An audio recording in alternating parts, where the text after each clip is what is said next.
বিএনপির চেয়ারপারসন সাবেক প্রধানমন্ত্রী বেগম খালেদা জিয়ার জন্মবার্ষিকী উদযাপন উপলক্ষে ৬ নং টেংরা ইউনিয়ন বিএনপি পরিবারের পক্ষ থেকে মিলাদ এবং দোয়া মাহফিল অনুষ্ঠিত হয়েছে। শনিবার ১৬ আগস্ট রাজনগর উপজেলার ৬ নং টেংরা ইউনিয়ন বিএনপির উদ্যোগে এই মিলাদ এবং দোয়া মাহফিলের আয়োজন করা হয়।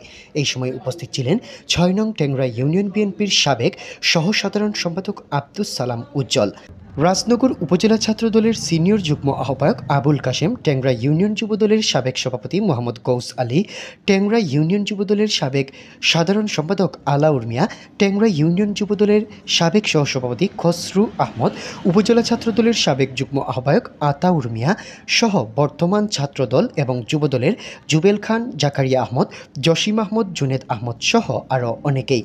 এই সময় ৬ নং টেংরা ইউনিয়ন বিএনপির নেতৃবৃন্দরা বেগম খালেদা জিয়ার রোগ মুক্তি কামনা সহ দীর্ঘায়ু কামনা করে বক্তব্য রাখেন।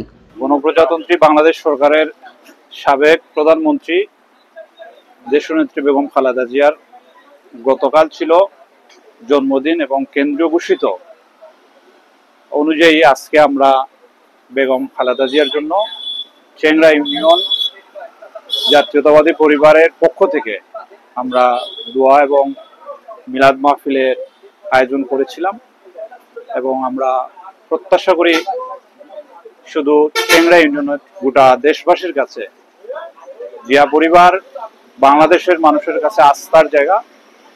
জিয়া পরিবারের কাছে বাংলাদেশের মানুষের প্রত্যাশার জায়গা বেশি।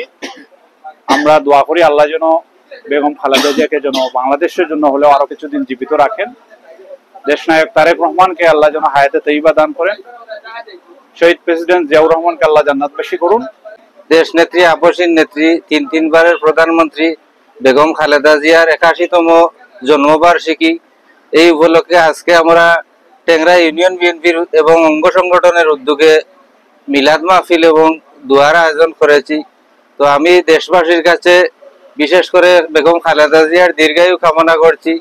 জিয়া পরিবারে যারা জীবিত আছেন তাদের নেক হায়াত দান করুন আল্লাহ, এবং শহীদ প্রেসিডেন্ট জিয়াউর রহমান সহ আরাফাত রহমান কুকোকে আল্লাহ জান্নাতবাসী করুন।